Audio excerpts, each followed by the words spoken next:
Okay, looks like we're recording here. This is the final version of the portable recirculating shower box.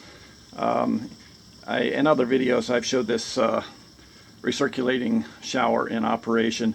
Again, this is just the final completed version before it was kind of in pieces.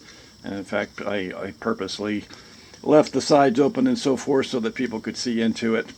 I put this smoked, this is actually part of polycarbonate. I just need to put a magnetic catch and a handle on it, but otherwise it's complete there. Right now I just have a little piece of cardboard in there.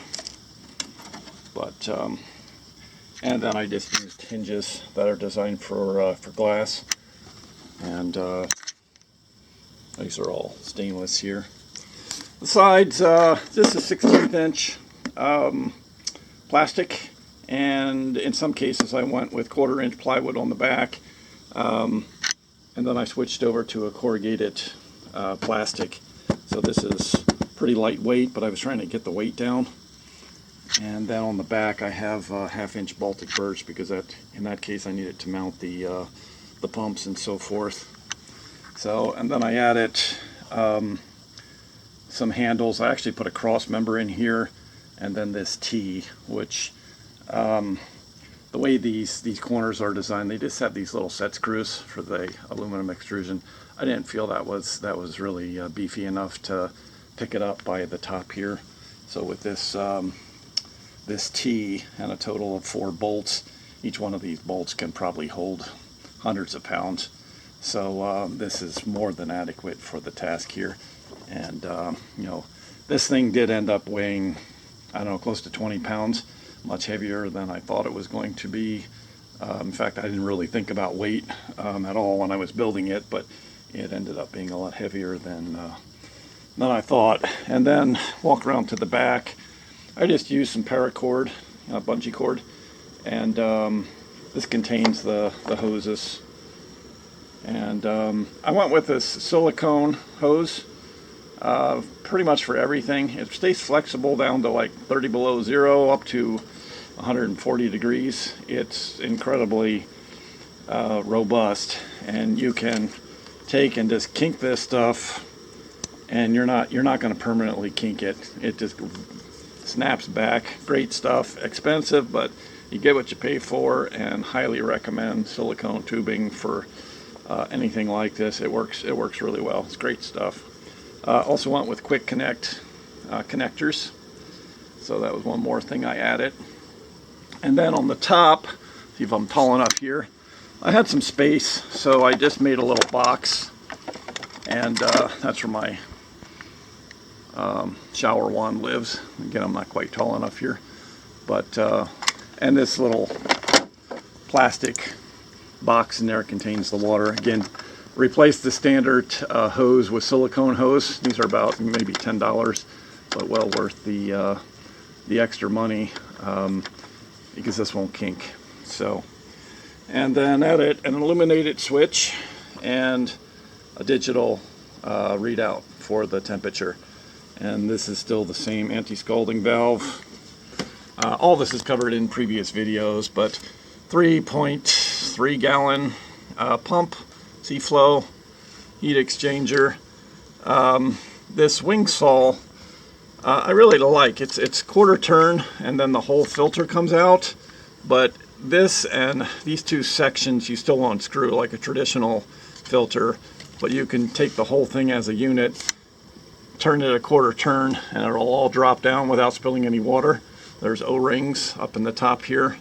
So a little more money than the standard filter holder, but works really well and contains, you know, so you don't make a mess with it. You can open this on the floor and you're not going to spill water.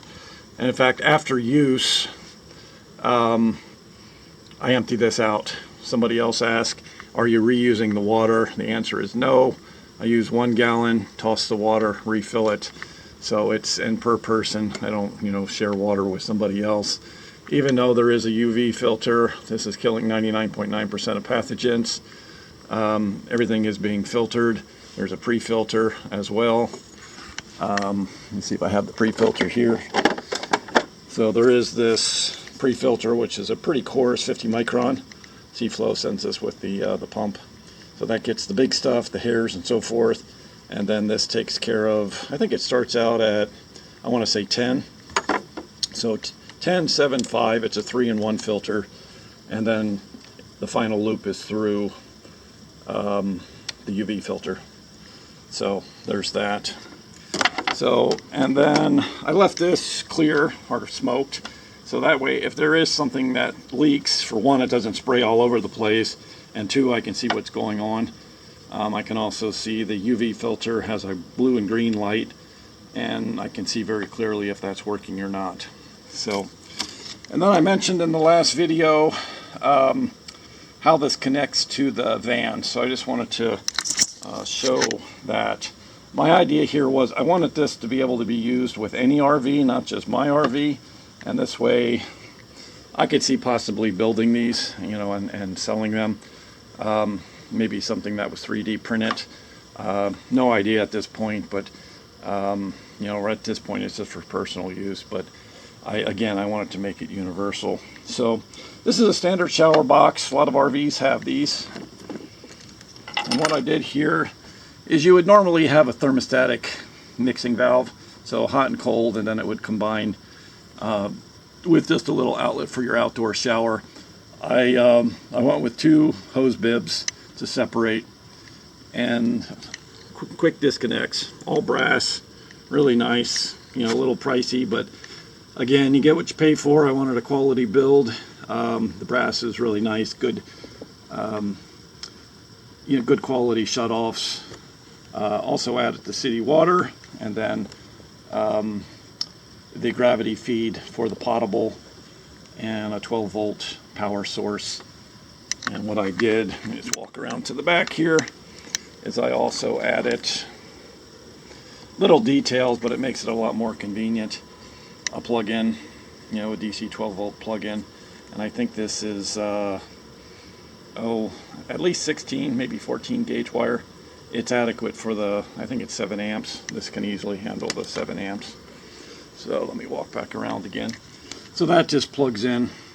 So the idea here being is you would start out with the cold off, turn your hot on. That starts the flow of hot water through the heat exchanger. It makes a loop.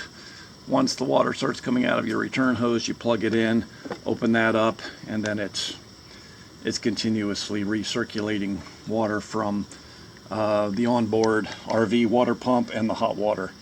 So, and say that's set at 130 degrees, that goes through the heat exchanger back here. This is the hose from the outside. So that's on one side of the heat exchanger. On the other side, the recirculating shower picks up the heat, and then the anti-scalding valve controls that temperature to about whatever you set it at, but it's about 102 degrees or so.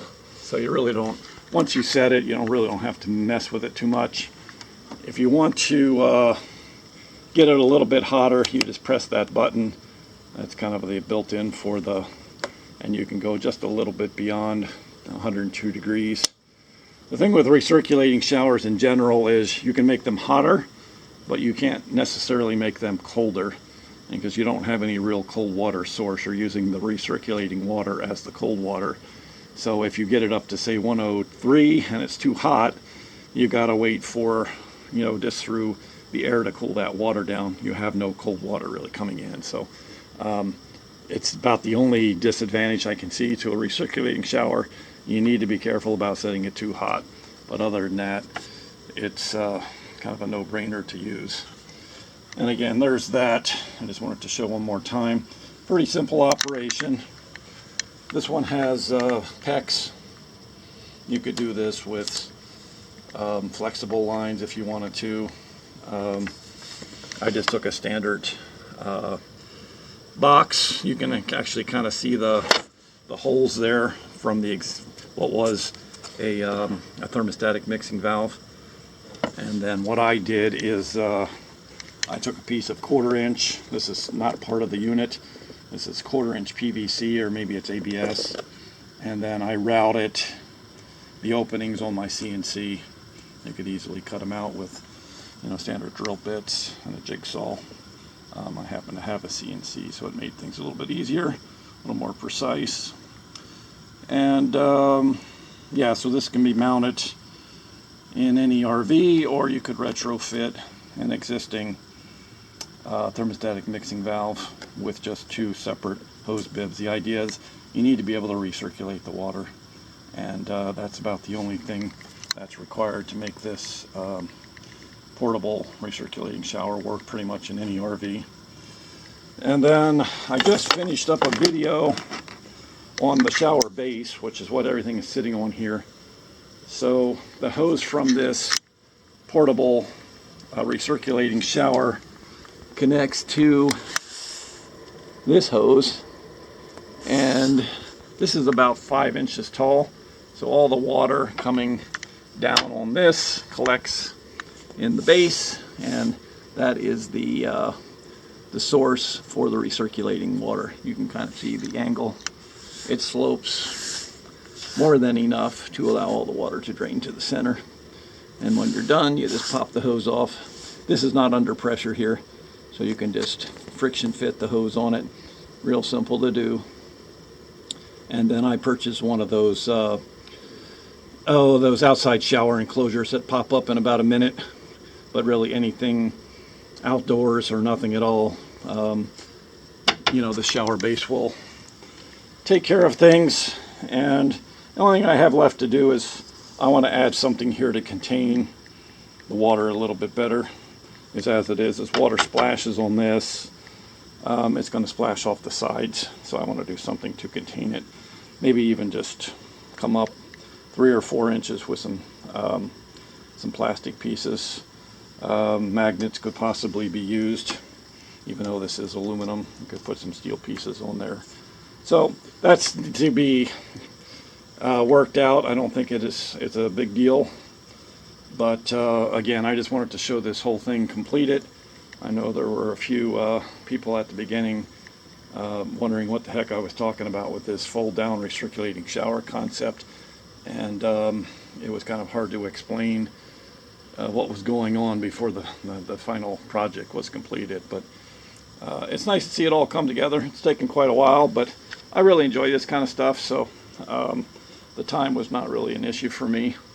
So, and I have not seen anything else on the web that's actually portable, so I'm really happy with how this turned out. I can see refining it a bit more. I might put a top on this. I could see doing it out of a 3D print, and I don't know about making it too much lighter. The plastic might be a little bit lighter than the aluminum extrusion, but this is also pretty beefy. So, and it looks nice. I like the look of the aluminum extrusion, and the gauges were a nice little extra. So, and then for the electrical connections, I just use these, if I can see one here. This is too tall for me to, they're the type that you just open up and you insert the wires in, and this actually just pulls right off, like so. So that part is pretty simple. Yeah, the rest of the wiring here is not super complicated. All right, I don't want to make these videos too long. That's about it for the final version of this. If you have any questions, comments, whatever, feel free, and appreciate you watching.